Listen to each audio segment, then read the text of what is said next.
Salut! Alors aujourd'hui c'est juste une petite vidéo pour pousser un petit coup de gueule.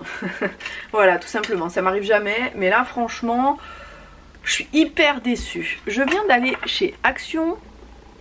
Je me suis trouvé ces feutres liner, ces fine liner artistes. Donc ce sont des feutres avec des pointes différentes allant du 0,3 même pas 0,03 mm au 2 mm. Donc tout est noté là. Vous avez donc en tout 8 feutres comme ceci. Je me suis dit super, franchement, bon, c'est pas très cher à Action, je sais plus combien je les ai payés, mais je les ai payés vraiment pas cher. Et en fait, je me suis dit que ça allait être super pour remplacer mes Pigma Micron. J'ai celui-ci en 0,2 et celui-ci en 0,3. Donc effectivement, comme là on avait un 0,3, 0,5, je me suis dit que ça allait le faire. Ils sont super ces feutres, enfin ces feutres, oui c'est des feutres, hein. La pointe est ultra fine, on fait des traits vraiment très fins et pour écrire des textes fins précis, ils sont super, sauf qu'ils sont en fin de vie, les miens. Donc je vous montre par exemple, j'ai fait des petites boîtes comme ça et je devais écrire vraiment tout fin là, sur des toutes petites étiquettes.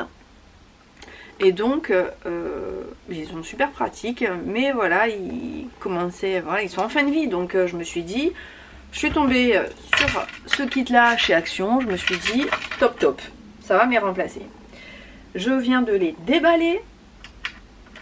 Le premier que j'ouvre c'était, je sais pas, le 0,3 ou 0,5. Voilà. Alors j'ouvre celui-là, je dis ah mince, il fuit. Bon, je le teste. Donc deuxième test avec vous, hein. Voilà, déjà il écrit une espèce de rose. On voit même pas en fait. Voilà. Si là. Ah, et voilà. Voilà mon feutre noir. Qui écrit en rose. Enfin il écrit, si on veut, hein. Donc mon premier de 0,03. Foutu. Poubelle. Je prends le suivant, le 0,05 mm. Là je fais, oh punaise, mais on voit même pas la pointe. Franchement, on la voit pas. Et voilà comment il écrit. Focus. Voilà. Deuxième feutre. Allez, poubelle. Ensuite, on a le 0,3 je crois. Allez, on teste le 0,3. Wow, celui-là il fonctionne bien, hein. On est au 0,3. Il fonctionne bien, mais alors franchement, il écrit trop. Moi je trouve qu'il écrit gros. Je prends le suivant. Oh, j'ai oublié le 0,1. On est au 0,5. Bon, il écrit. Bon, je suis désolée, ma caméra m'a lâché. Donc, j'en étais donc au 0,3. On a encore du 0,8. Alors on voit hein, que la pointe est de plus en plus grosse. Oh, je sais pas si on verra quelque chose en fait, hein. Enfin, la pointe visuellement on voit qu'elle est plus grosse, hein, mais ça écrit pas particulièrement plus gros. Donc là c'était le 0,8. Ensuite on est au 1 mm. Donc la pointe est encore plus grosse.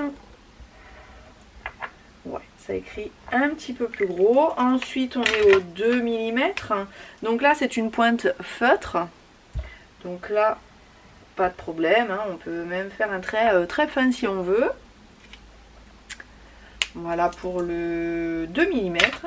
Et il me reste le 0,1 mm, donc ouais, une pointe ronde, fine, qui finalement est presque aussi grosse que le 1 mm. Donc ces produits, ces feutres, franchement, c'est de la grosse daube quoi. faut le dire, hein, faut le dire, on achète bien sûr des choses qui sont pas chères, mais moi je demandais pas déjà à avoir 8 feutres, hein, j'étais intéressée par 2 feutres. Je me retrouve finalement avec 8 feutres qui sont quasiment identiques et les 2 plus petits que je voulais, ils y sont pas. Donc bah, je suis dégoûtée, franchement je suis dégoûtée. La dernière fois sur les feutres métalliques c'est pareil, il y en avait un sur une boîte de 6 qui fonctionnait pas. Là il y en a 2 déjà qui fonctionnent pas. Qu'est-ce que j'ai acheté encore? Les aquamarqueurs, franchement ils sont bien mais il faut pas les travailler. Si vous voulez les diluer sur le papier une fois que vous avez appliqué votre feutre, vous voulez le diluer, c'est mort, ça marche pas non plus. Donc ils sont très bien, moi je les pose à côté, voilà, je les pose là sur ma plaque, je prélève avec mon pinceau humide, ouais, ça fait le job. Les couleurs sont jolies, bon, ça passe. Mais là, franchement, acheter un produit qu'on peut même pas utiliser une fois, je suis dégoûtée, quoi. Voilà, donc les produits Action, plus j'en achète finalement, plus je suis déçue, je comprends pas. Tout le monde à chaque fois vante les mérites, ah c'est super, les feutres ils sont top, ça c'est top. Non, non, non, la plupart, franchement, ça vaut pas le détour. Hein. J'avais acheté, ah oui, aussi des pastels aquarellables, comme les Neocolor 2. Bah, franchement, comparé au Neocolor 2, c'est pourri. Voilà, faut le dire, ça se dégrade pas. On applique la craie comme ça, et ouais, oui, ben non, ça mouille le papier, franchement, ça se dilue pas bien. Il y a une couleur sur 3 qui va bien se diluer, et le reste, non. Donc, ouais, c'est 1,50 € par-ci, 3 € par-là, 2 par-ci. Au final, on se retrouve toujours avec des paniers quand même assez chers. Bah, je sais pas vous, mais moi, voilà, finalement, je me laisse tenter par ça, parce que c'est pas cher. Donc, mais la moitié fonctionne pas bien. Il y en a la moitié à mettre à la poubelle, quand. Donc, voilà. C'était mon petit coup de gueule, parce que Action, va falloir que je me limite, parce qu'au final, je suis toujours, enfin, pas toujours déçue, mais... souvent, voilà, je suis souvent déçue. Alors je sais pas vous, dites-moi ce que vous en pensez, mais les produits Action, les consommables, hein, enfin voilà, tout ce qui est les feutres, les crayons de couleur, c'est pareil, enfin je les trouve pas exceptionnels quoi. Ça fait, ouais, c'est bon pour les écoliers franchement, mais mettez pas artiste quoi. Ça n'a rien à voir avec des produits d'artistes. Hein. Enfin voilà. Sur ce, passez une bonne journée et à très bientôt. Ciao.